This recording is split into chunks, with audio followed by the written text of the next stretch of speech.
Okay, this is John Zepp with Sales. Actually, thanks for checking it out. This is the third of three installments of the interview with Kerry Kiser, a master seller. So thanks for watching these. If you stuck through all three of the episodes, you've gained some valuable insight. Today, it's really about lessons learned, and then a kind of a what would Kerry tell himself if he was 20 years old and starting out in sales. So some really cool stuff there. Listen to that. It's a lot of fun. Appreciate you watching. Make sure you like, share, and subscribe.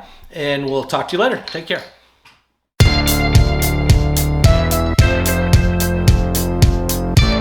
So one of the things that I challenge everybody I run across is continue to grow and develop. I'm doing that. I know you are too. So talk to me about kind of what you're doing to grow and develop as an individual, as a seller, as an employee, leader, whatever those things you're doing to grow and develop. What are some of the things you're doing? Yeah, I think you brought up an interesting point too about personalization, and I think that is incredibly important right now in any sales or business development role. The technology has progressed so fast. The soft skills that we all kind of have, the same ability to engage people and map what your company does to personality types. That's certainly a skill you can practice and learn, and certainly now you can videotape skill practice yourself. I don't believe that aspect though has changed all that much.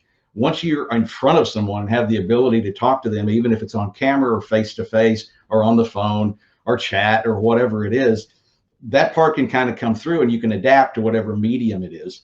But what really has changed is the ability and the need to be able to do personalization at scale. In other words, it's really important to be able to personalize your message.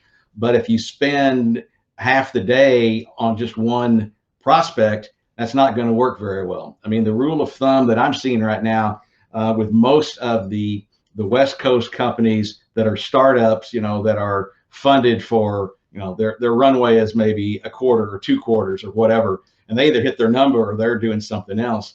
But their focus typically is never spend more than about 4 minutes on a personalized email. You got to figure out how to keep it short and sweet. It shouldn't look like a marketing piece. You need to look like a human, and you need to say something that makes them click on it and want to talk to you. And then there's a separate group that maybe they're really high profile, or something about them. Maybe they were a former customer. Maybe you're cross-selling to them. Maybe you spend 10 minutes, but if you spend more than that, you will have a productivity issue because the likelihood of hitting with those people is not high enough to justify much more time than that. So I think that's incredibly important. The other thing I've observed right now is, though, more than ever, the data suggests that because of the availability of things online, customers and prospects don't start necessarily with us or our website. They are 50, 60, 70% more maybe down the line with their decision when they reach us, which puts a real premium on, oh my gosh, I don't have a lot of time to reroute them. I need to, one, contact them. Two, I need to understand what's going on in their head, because if you wait too long, the deal's gone. I mean, there isn't that, hey, I just came into your site and I'm trying to get up to speed. Most people know more about your company, sometimes than we do, because they've done their research, or they've talked to a customer or somebody, a peer, or somebody that they know that is very familiar with the space, very familiar with what you do. And so you have to kind of be, an expert in your solution set, an expert in their industry, and then really an expert in their business to engage them intelligently enough to start and continue a conversation that projects that you can add value, that exactly what you're talking about. They may go with you or they may not, but at the end of the day, you want to come back and say, man, John was the smartest person I've talked to all week. I mean, we should, I don't know if I need what he has or not, but I want to keep talking to him, right? Yeah. Yep. That's the key. Absolutely. Do they want to continue to have a conversation? Right. Because you're bringing value, right? And that's the key, right? How you're bringing value. So awesome. Well, Kerry, our time's winding down a little bit, but I want to just throw one more question at you. Sure. Fire away. You and I have been around the block a few times. And right. So the question I have is, if you were talking to a younger version of you, just starting out in sales, what's the most important piece of advice you would give younger Kerry? I would, without hesitation, say put yourself in your prospect's shoes.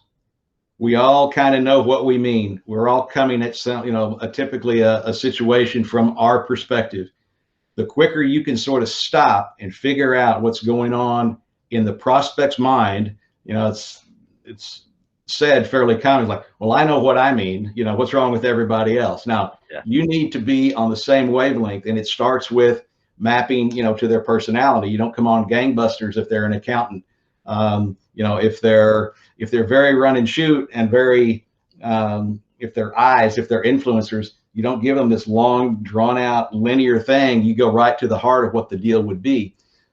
So putting yourself in their shoes, trying to understand if they're trying to fix a problem, if they're alarmed or concerned, or if they're just trying to make things better, or if they're new in their job and need to make a big splash. All of those things matter, and they shape the way you engage people. And people can tell the big difference between trying to help and trying to sell. Yeah, absolutely. People know when they're being sold, and all you gotta do is have kids to figure that part too. I mean, one last thing I would ask this: there's a concept that I learned during this banking time that we sold an incredible amount of deals, but did a lot of good with this. But it was that whole concept of balanced feedback when it comes to coaching.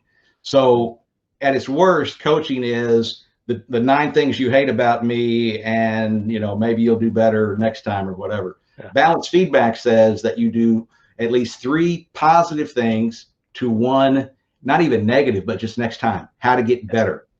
Did wells and next times. You're teaching your kid how to drive a car. I had this experience with my kids. They're out of the house. I would start with, well, we did not roll over, and the airbags did not go off, and we're still, we haven't run into anything yet. I mean, so, people respond to that though. And the goal of the manager is to get them to coach themselves. So if you do that consistently and without fail, like monthly, you call me in and say, Kerry, hey, last month, and I'll say, well, John, we talked about X, Y, and Z. I think I'm doing really great on my outreach. There's some times when it would really help me to listen a little bit better or whatever. And here's what I'm trying to do to fix that. Having your people as a manager start to be able to self-coach gives you that wonderful benefit of time. And it's great for morale because people can hardly wait to be coached because they get better. It's not a beat down. It's not, like I said, it's not the old school way of, okay, man, go run around the gym 5,000 times because, you missed a jump shot. Right? Yeah. Yep. Absolutely. Absolutely right. Wow. Great insight, Kerry. Thank you so much for your time today. Of course. You provided some great information, and I'm sure my audience is going to love that. So I just would say thanks again and appreciate your time. And my tagline is this, and you've heard this before: go sell something, right? There you go. Go sell something. All right. Thanks, Kerry. Thanks for your time, man. Take care. Have a great week. All right.